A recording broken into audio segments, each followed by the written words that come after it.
Okay, so this is going to be a pretty good video. In this video, I'm going to answer all of the SAT related questions you guys asked me. Basically, earlier on in this week, I made this post here in the SAT Skool community that I own where I asked what are some questions you guys have on what you can be doing better with your SAT prep. You guys gave a ton of different questions and I'm going to respond to all of them or all the relevant ones in this video and give my actual thoughts on each one. If you want to know why you should trust me, I've scored 1550 on the SAT myself. I've helped a ton of students improve their SAT scores. My goal is also to make the channel you're watching right now the best free SAT YouTube channel in the world. Okay, as for the first one we have here, this was just, he said he didn't actually want to ask that one. Okay, can someone explain function composition? Please, I want to be in the video. Okay, well, you got your wish. You're going to be in the video now. I'm not sure exactly what you mean when you say function composition. I assume you mean something maybe with desmos, but here's just a few things I can say on functions. Maybe this will help you. First of all, what a function actually is, because this may seem really basic, but actually a lot of students don't even really think about this in the first place. What a function actually is in math, it's not some kind of vague, confusing thing. All it really is when you have some kind of input thing and you have an output. The easiest way I can think to explain this is if you have a business. I mean, obviously, like maybe a lot of you can't relate to that, but like I think it is like a very simple way to think about it, because imagine X is the amount of employees you have for the business. So you could have one employee, just like the founder, two employees, three employees, and then Y is the amount of money that the business is making. So hopefully they're going to be making more money with every single employee. So with one employee, maybe they'll be making $100. Two employees, they might be making $200, and three employees, they might be making $300. So it could be something like that. So this would be a function because we have an input, which is the amount of employees, and then an output, which is the amount of money that they're making. And you can think about this in any area of life. Like, your SAT test score is going to be an input-output thing. You input the amount of time you spend studying, you output whatever score you get. The amount of, friends you have or something. Like, you input a certain amount of effort, a certain amount of time to being friends with somebody, and your output is, I guess, how much time they want to spend with you. So all this kind of stuff. Now let me show this in desmos. So what a function can look like is something like f of x is equal to mx plus b, something like that.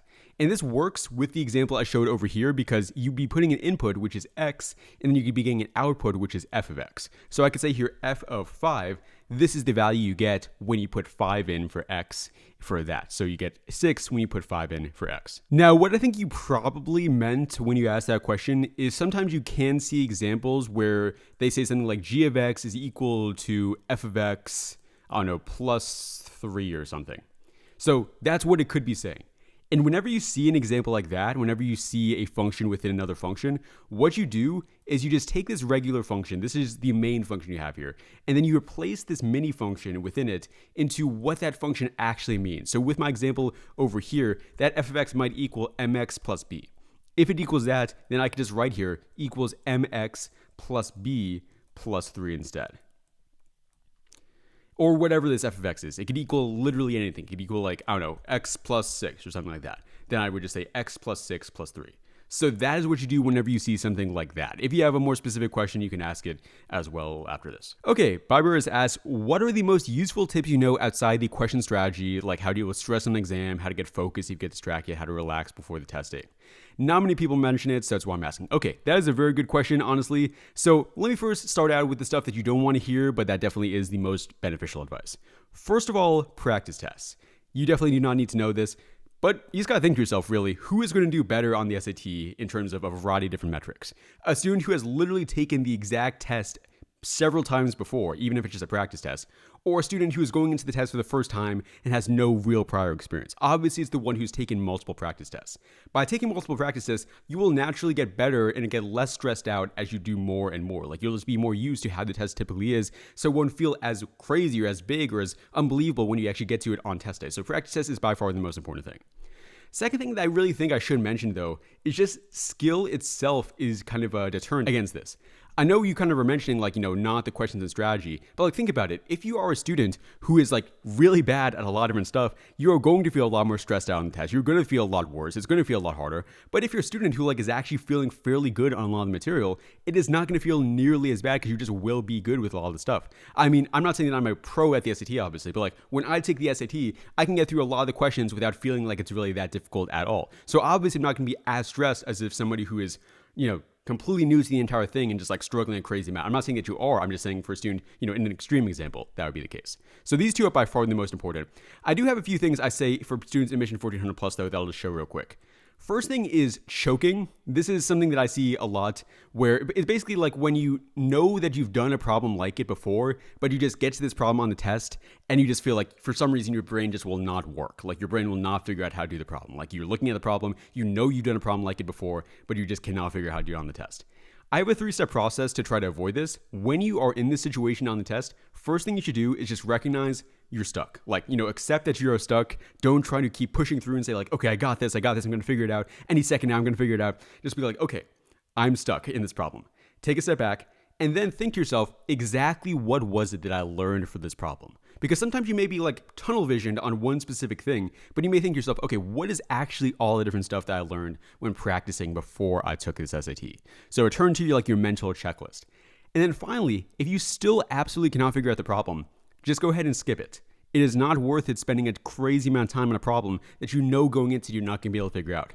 For these math problems especially, this is really the main situation we experience this. It's like, it's not worth it to try to hope you're going to figure out the answer 5 minutes into it. You probably are just better off moving on to the other problems. So this is simple. I know it's basic. I know it's something that you probably don't want to hear again, but it is a good way to avoid choking. Second thing here is what I call the spiral, actually crash out. Like the feeling you can feel when you are losing your cool, losing your focus, you feel like you're starting to stress out a crazy amount. Like maybe you had a terrible module, maybe you have a terrible question, something's going on and you really feel like you're stressing out a crazy amount.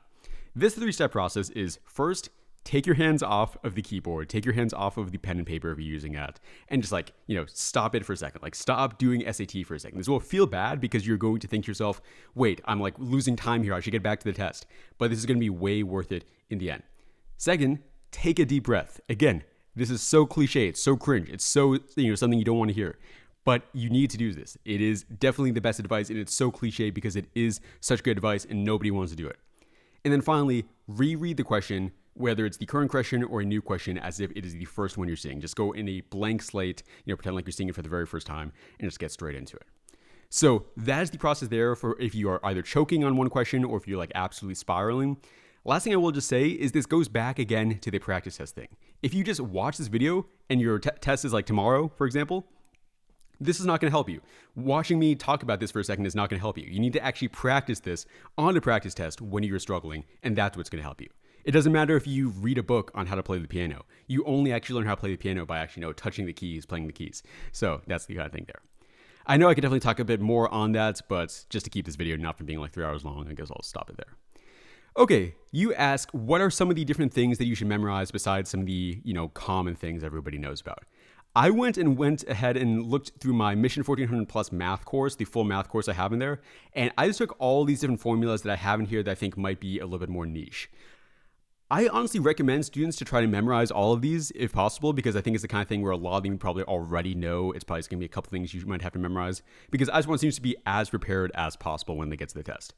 I'll be honest though, many of them I have not even memorized myself. I've taken SATs before and done well in them when I've not memorized any of these things. So, keep in mind, I'm telling you to do this because I want you to have the best shot at doing well in the test, but I will admit, it's not absolutely required. I've personally not memorized many of these. Okay. X equals negative b divided by 2a. This is the x coordinate of a vertex for the quadratic. This is vertex form of quadratic. This is the discriminant. This is the quadratic formula. This is how to complete the square for quadratic. This is the slope for a linear equation. This is the y-intercept for a linear equation. This is the angle bisector theorem. Really useful thing here if you ever see something with a bisector. This is the altitude formula of 1, the first altitude formula, second altitude formula, and then the third altitude formula. Then this is the density formula. Not really that common. You probably are not going to see density. And then finally, these are the surface area formulas for a cylinder, a sphere, a cone, and then a pyramid. So these are probably the hardest to memorize out of all these, but it really would help because if you see a surface area problem, especially for a cone or a sphere, you really do not want to have to memorize it or think of it off the top of your head while doing the test. So I know it's a bunch of stuff here. It is a lot. I've not even memorized all these myself. But I will say, if you want the best chance of improving before your SAT, if you want the best chance of scoring well, I would suggest memorizing these. Okay, so yeah, looking down here, can you explain how the SAT decides between participle phrases like having chosen, choosing, chosen, and to choose? I understand what participles are, but I don't know how to tell which form the SAT wants in context. Honestly, I will say you're better than me because I don't even really know what participles are. My whole philosophy with verb questions is I just want to teach like the basic, simple way to solve these questions. I don't really concern myself with all the intricacies of grammar, all this other stuff. It's just better to just know what you need to use, how to use it, and not anything more sophisticated than that. So let me just go over a few things in terms of verbs. I have a whole video on this that you can definitely watch if you want a bunch more information, but this is the main stuff. Okay, the first thing you really need to know here is the stuff involving main verbs. So in case you do not know, main verbs are when you have a sentence and it's the core action being done in that sentence. So if I say something like John goes to the store, obviously the only verb here, the main verb, would be goes. Even if I was to say, though, something like John goes to the store to buy milk, still, the main action of the sentence is goes. That's the main verb. We have to buy milk. Yes, that is another verb, but it's not the main thing being done in the sentence. It's not the main action being performed by John. So in a sentence, you really can only have one main verb. There are some exceptions, but for the most part, only one main verb.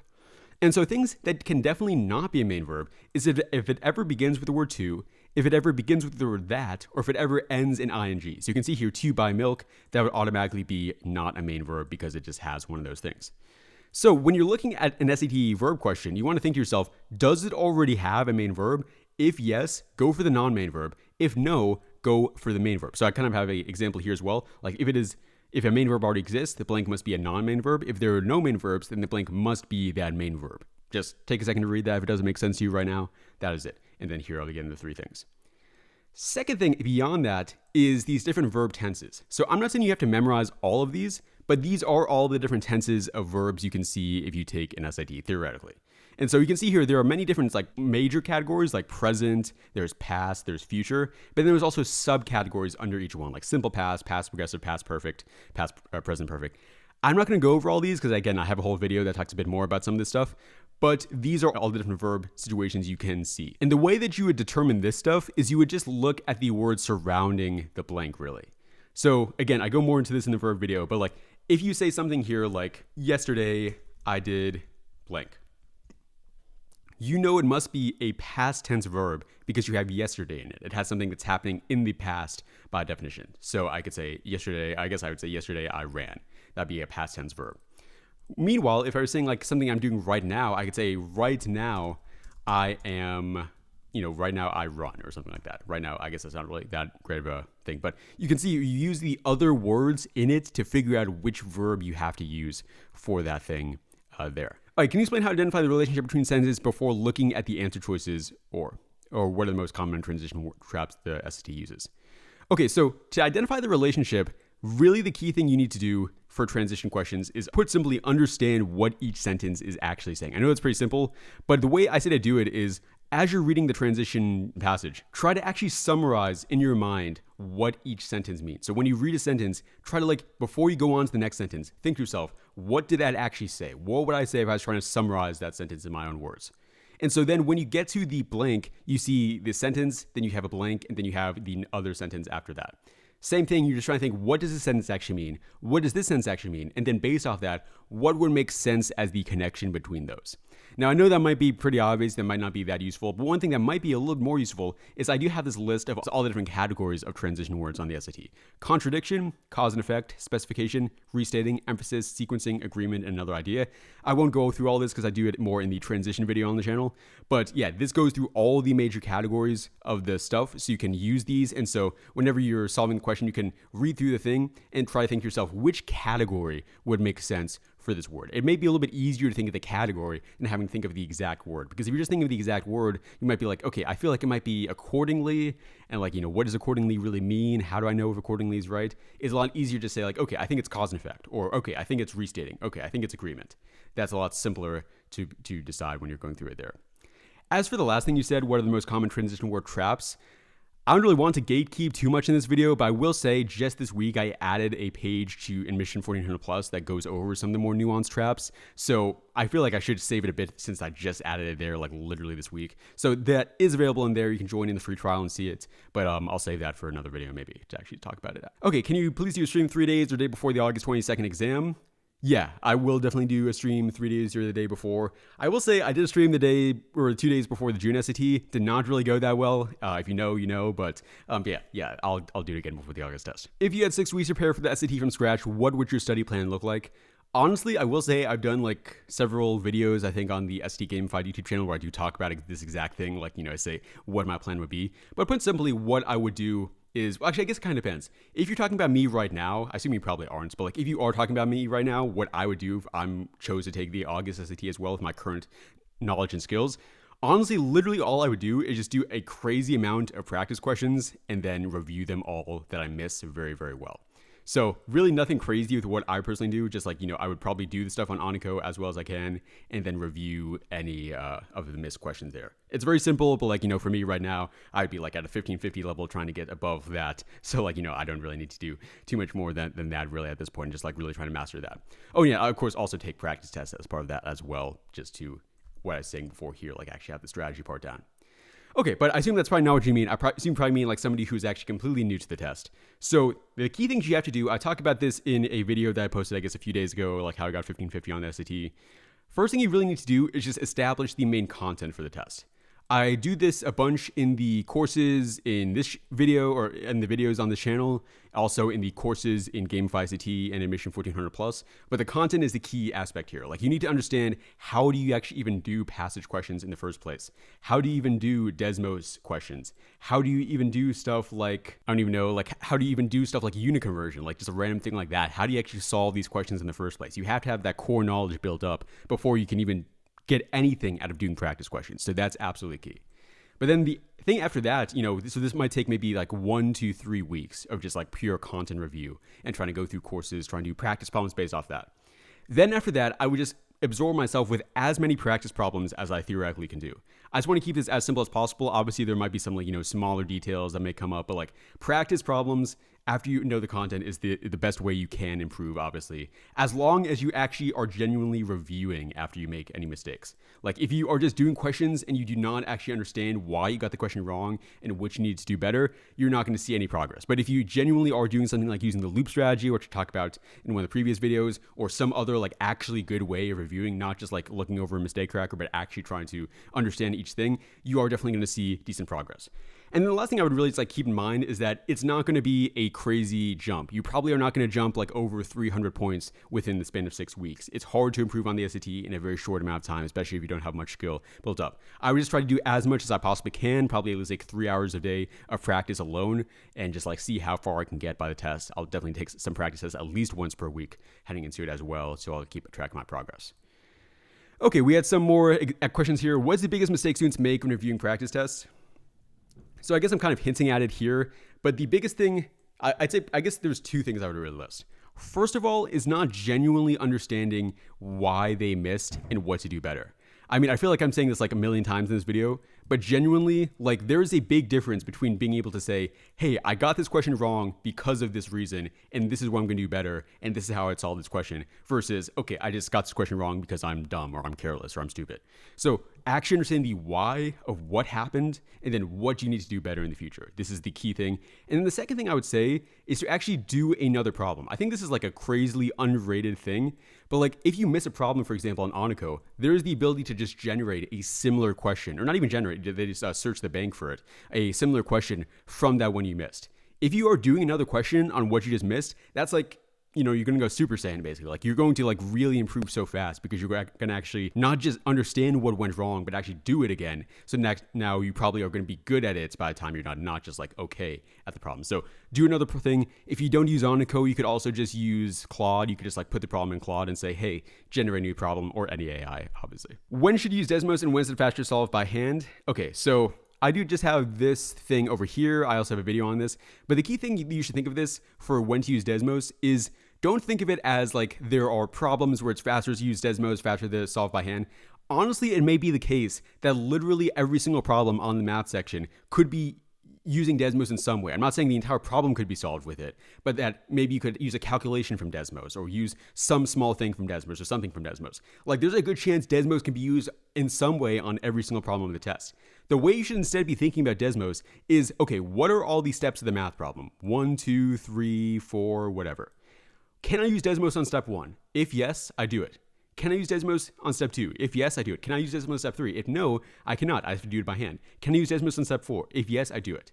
So that's just the thing you constantly ask yourself. Can this step of the problem be made faster or easier using desmos? If yes, you do it. If no, you don't. Now, if you want a simpler way, just look at it. You can see this whole list here, but yeah.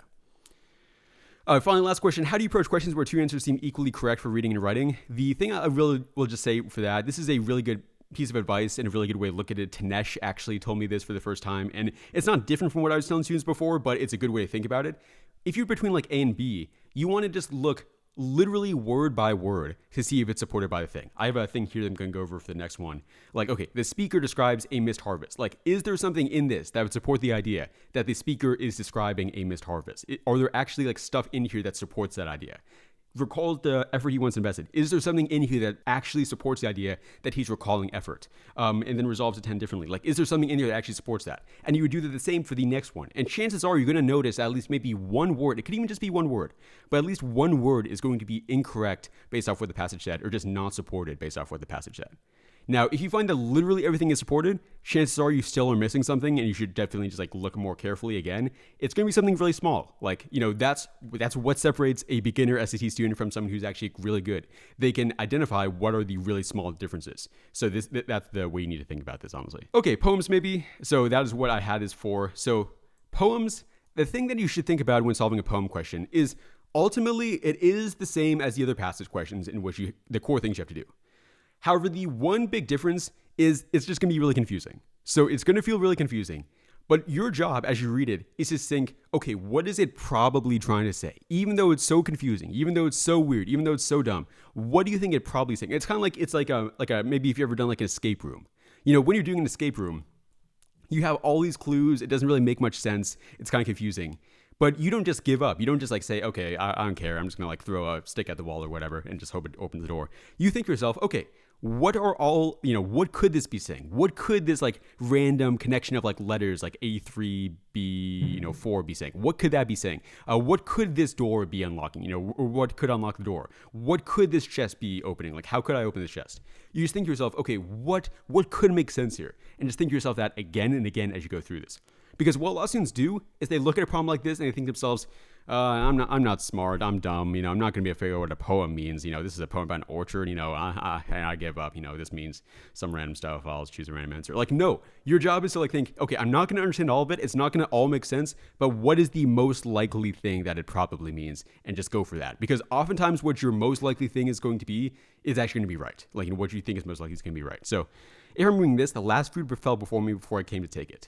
Okay, so that literally says a fruit fell, and yeah, it fell, and then I want to take it. I found bedded in the frostbit grass. Okay, so it is frostbit. It is wintertime. It is cold outside. Its bright side turned to earth as if to make it a private matter and to let it pass. Okay, that's probably a sentence where a lot of you guys would kind of just give up now. But what could that probably mean? Its bright side turned to earth. Okay, so it's shiny on the top, basically. As if to make it a private matter. Okay, private, so like I guess it's kind of like being private as for what's below it. So you have this fruit here, the bottom part is hidden, it's private, whereas the top part is what we can see on the outside. And to let it pass. Okay, I guess like they're just trying to not let you see the bottom part. So you can see there, like that did not make much sense when I read the first time, but I just try to force it. I try to make sense. What can I understand from this? And let's just go for that. I suppose the tree kept some account of hands that pruned or of summers that I had spent bent at the root, and that the whole amount would come to me as wages, not accident. So the tree kept some account of hands that pruned. So basically, like the tree had memory of people who cut its things off and stuff. As summers I spent bending the root, and that the whole amount would come to me as wages, not accident. So wages, that is something like money, like something you're getting. So I guess he's saying something about the tree is going to give him a reward, I guess, for cutting it, something along those lines. It did not. Still, the branches, black and thinned, are stocked with all they meant to give in spring. Okay, so he's not talking about money. He's talking about like fruit. He's talking about like, giving him fruit. They thought he was going to give him fruit since he did such a good job pruning it. Okay, that makes sense actually. Like I did not read this before this right now. Like I genuinely am surprised how much sense this is making because I did not know this was going to make as much sense. Okay, yeah. Are stocked with all they meant to give in spirit. The tree owes nothing. It has only wind. Okay, yeah, the tree doesn't owe you anything. It's like when people are like, hey, I don't owe you anything. You're just like, whatever. I made a debtor of a blameless thing. Okay, the tree is blameless. Like you're trying to say like the tree is like a nice, kind soul, and I expected to get something from it, but I didn't actually get anything from it. That was such a confusing poem, but I actually understand it a crazy amount, surprisingly, from doing this. Okay, so then just to solve this one real quick, which choice best describes the overall structure of the text? So I guess, yeah, describes the missed harvest, recalls the effort he wants to invest in, and then resolves to end differently in the coming spring. Okay, maybe that. Weighs two competing explanations for the tree's behavior. Okay, not two competing explanations. It presents observation, an expectation the observation frustrates, and then locates source the expectation itself. Okay, that also could be good. The speaker recounts a routine harvest, notes an unusual detail, and then explains by details. Okay, not that. So we're kind of in that situation I was talking about before, as for like when you have two choices. I don't remember, where was it again? I don't even know. Oh, I guess up here. So I'm going to go word by word and try to see which word could be incorrect based off this. So the speaker describes a missed harvest. Does it say anything about missed harvest? Okay, yes, it is. Recalls the effort he once invested. Yes, he talks about the effort here, about the pruning, and then resolves to tend it differently in the coming spring. So no, yeah, like it doesn't say anything here about tending it differently. Like that part's not really supported. That would be incorrect. So therefore, we have to go for C just outright. If we look at it, we had disclosed expectation, then look at the source of the expectation himself rather than the tree. Yeah, okay, so all that definitely is supported, but there's something wrong here. Good thing there, if you want any more advice on that, I have a whole page of it in the passage section of the courses, so you can check that out. Maybe tips and tricks to answer questions faster so you don't run out of time. If you've watched the channel before, you would know probably what I'm about to say to this. So the simple advice I can give on this is that in actuality, there are not that many like techniques for saving time. I mean, there might be like small, minute things like, for example, you could use desmos. That saves a lot of time. You could, not read some of the complex words here. That would save time. Like what's a complex word here? Like, all these words are actually pretty simple. But like sometimes you read passages where they have like scientific vocabulary. Like don't read that. That might save like a millisecond maybe. But the biggest thing I really can just say for you is that this really is something that comes from skill, honestly. And again, similar to my answer to that question up here, it's not something that you really want to hear. You want there to be some kind of like special technique that you've been missing this whole time that makes it so you can actually solve these questions unbelievably fast. I'm going to take my glasses off because it's, yeah. But in actuality, that's not the case. You think about it like, think about a doctor for a second. How is a doctor so fast at giving diagnoses? I feel like I've given this example like 5 times in the past week, but maybe I actually have. How is a doctor so good at giving diagnoses? How can a doctor give a diagnosis in like 5 minutes? It's not because the doctor knew some like shortcut, some like special way to like give a diagnosis faster. In fact, that'd be pretty bad if they did because they'd be like, medical malpractice and stuff. It's because they just have so much skill and so much experience giving diagnoses. That's why they're so good at it. And so with the SAT, if you're struggling right now with timing and you feel like it's a really big thing, it's oftentimes just the case that you just need to get better. You need to understand the material better. You need to do more practice. And then the time is naturally going to get lower and lower. Now, again, there are some like smaller things I could say, but I think this is really what you probably need to hear. And especially, I don't know exactly where your score is, honestly. Like I haven't really talked to you too much before. But like if your score is below 1400, especially, I really, really suggest this. Like, you should not be focusing on timing if your score is not at least 1400 right now. If it's anything below 1400, you should just be focusing for sure on the accuracy itself. Focus on getting the questions right in the first place. Time is not your big thing here. Okay, last thing here, what are the best free resources for learning concepts and skills? So in terms of concepts and skills, I assume you mean like when actually learning the material for the first time. I would definitely suggest in here, Gamify SAT, the classroom is really good. This is free for everybody to access. And then after that, I would just honestly suggest the classroom as well. Mission 1400 Plus is even better. We have a full reading and writing course, a full math course. And then the only other thing I can recommend is definitely the YouTube channel you're watching right now. It is, my goal with this YouTube channel, as I said at the beginning of this video, is to make it the best SAT YouTube channel in the world. I want to make it as valuable as a lot of stuff you see in paid courses. So the channel you're watching right now has a lot of good stuff as well. Don't try to overwhelm yourself with too much beyond that. I mean, I'm listing you some good resources here. If you just try to overwhelm yourself beyond that, it's just going to be way too much and you probably won't even really get anything done. Okay, we had one thing here on the John H. Test Prep channel. So I'm shooting for the stars to my score. I want above a 1550. Should I schedule another test right before I even get the results of my last test, like schedule an August and November test? I'm sitting around 14-ish right now and improving daily. So nice job shooting for the stars right now. Definitely a good thing to be doing. Honestly, the big thing I would say is actually yes. Like, there is a you have to think to yourself it for a second. Like, ultimately, 1550 is a 99th percentile score. If you get a 1550, you're in the top 1% of students for sure. Like, it is an aspirational goal. If there's 100 students take the SAT and, they're all taking, all 100 are taking it, one person out of that 100 is going to get a 1550, not like all of them. So, even if you're doing your absolute best, there's definitely a good chance you might still end up falling short and not getting 1550. So I would suggest if you have the ability, if you have the financial means to schedule another test, it would just be better to get that out of the way, do that, and to schedule it so you already know you're getting into it, rather than just like hoping it's going to just be perfect. It could be perfect. It could be really good. but just, if you want to maximize your odds here. Okay, we have some questions over here. How to go from 1350 to 1400 to 1500 when you already have done everything from reviewing mistakes to going through the entire SAT question bank. So here's the first thing that I think needs to be said here. It's not like you have graduated beyond doing SAT questions. It's not like, maybe you're hoping for me to say like, okay, there's some special technique that you're missing here. You have to use this technique. And so you don't have to do any more practice questions. Just do this technique. Nobody's going to tell you that. No reasonable person is going to tell you that. Rather, the answer is actually still practice questions, unfortunately. Okay, but hear me out here. Let me actually explain what I mean by this. First of all, you're going to have to find some other places you practice questions. You can still be doing them from bluebook if you have done everything from them. They're not going to be the most accurate at this point. You have done the questions there. You already are familiar with them. You have to get another thing for those questions. Then here's what I really want you to do. Anytime you're doing a practice test or any practice questions and you miss any question, I want you to really analyze it deeply. I talked about this a bit above here with this here, like the why, what, and do another. This is just a small snapshot. What I really am suggesting here, let me see if I can find it. I had an example here. Oh yeah, use the loop strategy. This is my method for how to improve from any mistake you make, and do this on every single time you miss a practice problem. Now I know you're probably not happy with that stuff again because, that's what you've already been doing. You said you've been reviewing mistakes already. That's already, what you've been trying to do. But the thing that you really need to understand here is that there's a good chance that maybe you have not been reviewing them as well as you could have. And second of all, even if you absolutely have, there's also just a chance that there are more mistakes to be made. It's not the kind of thing where you've done so much review that there can't be any other mistakes you could possibly make. No, there literally are. There literally are other things you're struggling with. If you're at 1400, I'm not at 1400. It is possible to break past 1400 and get to 1500. There definitely are things that you just currently are still struggling with, despite, how many practice problems you've done and despite how much practice you've done. I talk about this in another video. People start the SAT at different levels. People are struggling with different things. People have a difficult time with different areas of the test. So my best advice here is do practice questions and really hammer home any mistakes. Treat any mistake you make at this point as a terrible thing that you really must avoid at all costs, because it really is.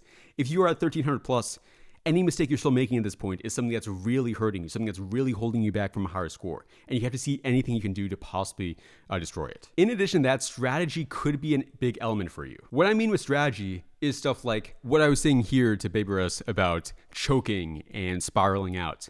And also what I've said to other students about skipping questions and stuff like that, and the order in which you do the questions. There may be some things that you're struggling with in terms of just the core strategy of the test. Also, careless mistakes is a big thing as well. So I'm not going to go through each of those now because that could be a whole video in and of itself, but try to see what mistakes you're still making in these categories as well and try to root those out as well. I don't think this is the big issue for you. I'm not going to say that this is the only thing you're struggling with. I think the review is far bigger of a factor here, but this will be, where we'll take you really to the next level after you fully have mastered the accuracy alone. Again, I totally admit this is probably not the answer you want to hear. This is not what you want me to say. You want me to just say that there's some secret technique you've never seen before. That's not what's happening here. Okay, how can I get better at grammar questions on the SAT? Not really too much I have to say here. Just honestly, I have a whole video on this channel and also on the SAT Gamified that goes over all of SAT grammar. I just posted a video on both channels, ton of grammar content out here these days. Watch all of that and then do practice questions. And the big thing you have to make sure when you're doing practice questions is making sure that you actually are using the stuff from the video. This is low-key bigger than it sounds because I see a lot of students, they are doing these questions, but they're just not actually doing anything. They're not using anything they learned from the video. They are just going through them based off of vibes or based off of what sounds right or just based off whatever. You have to actually change how you're doing it. You have to look at the video that you're watching and think to yourself, what do I need to do better? And then when you do problems, actually do that thing. What this could look like is when you do a problem, identify whether it is an independent or dependent clause. Actually do that step. When you're doing a modifier problem, actually identify what is the thing that it is trying to be modifying. If you're not doing that, you're always going to get those questions wrong because it's just hard. So approach them systematically and actually do what is shown from the video as well. But really, that's the two major things. How can a student entering the junior year bring their math score up to compete within the 99th percentile? I asked what your math score is right now. I'm not sure what your answer would be to that. Here's a big thing I will say, and this might be a little bit repetitive of stuff I've said earlier on in this video, but think about for a second the importance of doing hard SAT math problems. Doing hard problems is really important with the math section. And here's why. There are many things on the SAT where you just won't really, for the math section specifically, where you just won't really get it until you've done a hard problem on it, and honestly until you've gotten it wrong. Because it doesn't matter how many times you get it right, when you get a problem wrong, It is painful. It is hard. You will notice that there's something incorrect you're doing. And you really have to get that problem wrong to understand what you need to do better and how to improve in it. Like, for example, a good example of this is take a pyramid problem, for example. I said example 3 times there. I don't know why. But okay, if you have never seen a pyramid problem before with surface area, you're probably cooked. Like, you probably would immediately get a surface area pyramid problem wrong the first time you see it, because you probably don't even realize the stuff about the Pythagorean theorem on this. Maybe you don't even know what the surface area pyramid would be. Maybe you don't know the whole slant eye thing. Like, there's a bunch of different stuff here that you only will really understand after you've done a problem like this, and probably after you've gotten it wrong. So your job here is to do as many of these hard math problems and get a lot of those wrong. Like, it's not going to be the case that you're going to be getting them all right. That's the whole point. The point is to try to get as many wrong as you can so you can really test yourself on what you need to improve in.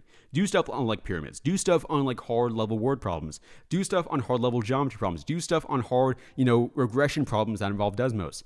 All those kinds of things is what you actually want to experience, so that way we can get those wrong, understand it, and so you won't get it wrong on the actual SAT. So that's the core thing. There are plenty of websites where we can get some hard questions as well. Onico has plenty of hard math questions, honestly. Okay, I think this is the last thing. Yeah, okay. What do I do for a problem if I have no clue how to approach it? Okay, so in the math section, I assume that you mean the math section. Hopefully you're not experiencing that in the reading section. Yes, reading problems can be hard, but hopefully it's not that hard. Here's what I generally think. You should just skip the question and come back to it later. Because here's the thing.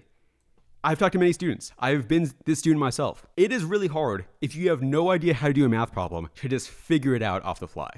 If you've never seen a pyramid problem before and you're seeing it for the first time on the SAT, it's going to be really hard for you to have the realization that you need to use the Pythagorean theorem. You might be able to have the realization. If you're a really good student, you probably can.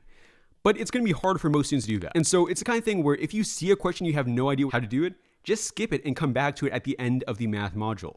And by that point, you'll have maximized all the points where you do have for sure. And then you can just spend as much time as you want to try to see if there is any chance of you figuring it out. Now, if you do get to this point and you are coming back to it at the end and you're trying to figure it out, I talked about this a bit in Mission 1400 Plus. This is, I did a whole call on this last month. But try to see what you can find that is familiar about the problem.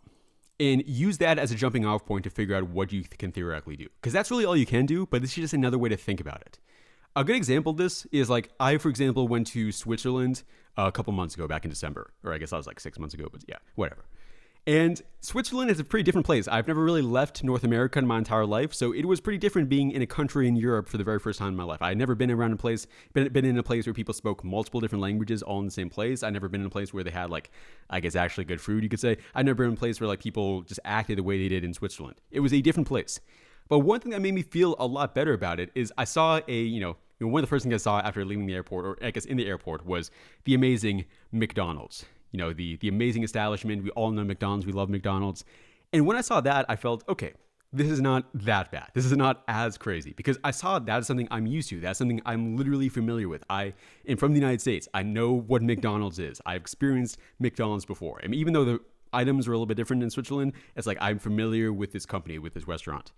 And so it's kind of like that with a problem. If you're solving a pyramid problem, you think to yourself, what am I good with? I know what a triangle is. I know how to find the area of a triangle. Oh, and that's the rest of the problem. That's the kind of realization you should have. What is it in this problem that I do know, and what can I use based off that? Let me see if I can find another example of something like that as well. Oh yeah, sure, like this problem. Here's also a problem with area. Same seeing this for the first time. It's okay, maybe I don't really know too much about this, but I do know how to find the area of a triangle. So maybe if I just go ahead and try to find the area of this whole triangle and subtract to this top triangle, that'll be the answer. And yes, it is. So it's that kind of stuff. What is familiar, and just use that as a jumping off point to solve the problem. If you literally have not seen any part of the problem before, if it's something completely foreign to you, then honestly, you might just have to take an L on that one. There's not really much I can say. If I went to Switzerland and they did not even speak, if they did not speak English anywhere, if there's no English to be spoken at all, if they did not have restrooms, if they didn't have any kind of thing that I'm used to in the United States, I might have just been cooked. There are some things where if they literally did not have that, I would be really, really cooked. So if you see a problem where you actually have no idea on anything, then it's you're probably not figuring it out. Just be honest. Do better next time, study harder next time, do better in the next SAT if you can retake it, but this is probably not going to be your SAT. Okay. Moreover, what do I do for a question taking me too much time or is too long to put into desmos? Okay, so taking too much time, that would probably also be a situation where it'd be best to skip it and come back to it later, because yeah, you want to maximize your points on the test. If it is too long to put into desmos, honestly, if you do know what to do, I would suggest still to do it, because like Desmos, it'll never take too much time, even if it's like a super long equation where it just takes a bunch of time to like write it out. It's probably worth it if you know how to solve it, just write into Desmos first of all. So still go ahead and do that. If it, I think it's still worth it to do that. I mean, the best thing you can do, I guess, if you want to try to take time to improve your typing speed, I myself am a pretty fast typer personally. You may not realize it based off the streams, but that's just because I have a microphone in front of me that's like blocking my my hands, so I can't really put my all into it. But yeah, honestly, take some typing drills if you really want to get faster at putting stuff into Desmos, because really you might as well just do it at that point. But yeah, if it's really taking too much time and it's non-Desmos problem, I would say definitely just like skip it and come back to it. What is the best free resource to practice as similar to the Real SAT Form 9 questions ones and run out College Board ones? Right now, the best one that I genuinely know is Onico. Onico has some really good practice tests. I mean, I honestly really do like the questions they put in the test. Like, it does feel very similar to an actual SAT, so I really would recommend this heavily. I'll let you know if I find any other good resources. Honestly, yeah, I mean, it's hard to find really good practice tests, I will be honest. I mean, yeah. Finally, how close to the College Board practice SAT is the real one? It's rough here, man. I mean, okay. Definitely the math section is significantly easier. I'll be honest on that. Like, for sure, math is a lot easier. Reading, I'd say, is actually fairly comparable if you do like a harder one like bluebook 10 or 11. So yeah, reading is overall pretty close, but yeah, math, I mean, it's hard to really justify. It's definitely going to be easier. Taking a real SAT, you're going to be a little bit shocked when you see some of those end of module 2 questions for the first time. It's a bit rough, let's just say. Okay, I think that's it. If anybody has any other questions, feel free to drop them in the comment of this video. I can just respond to your comment as well. I try to respond to every single comment. Thanks so much for watching. I know this is a decent amount of stuff you had to watch here and a bunch of random questions, but thanks so much. If you want to have more on this one-on-one support, make sure to consider joining Mission 1400 Plus. I actually respond to every single question people post in there every single day as well, so you can get your questions responded to, and you can also put screenshots in there as well, so you can ask questions about specific practice problems. All right, that's it. I will see you guys in the next video. Good luck on the SAT. Make sure to always stay Gucci.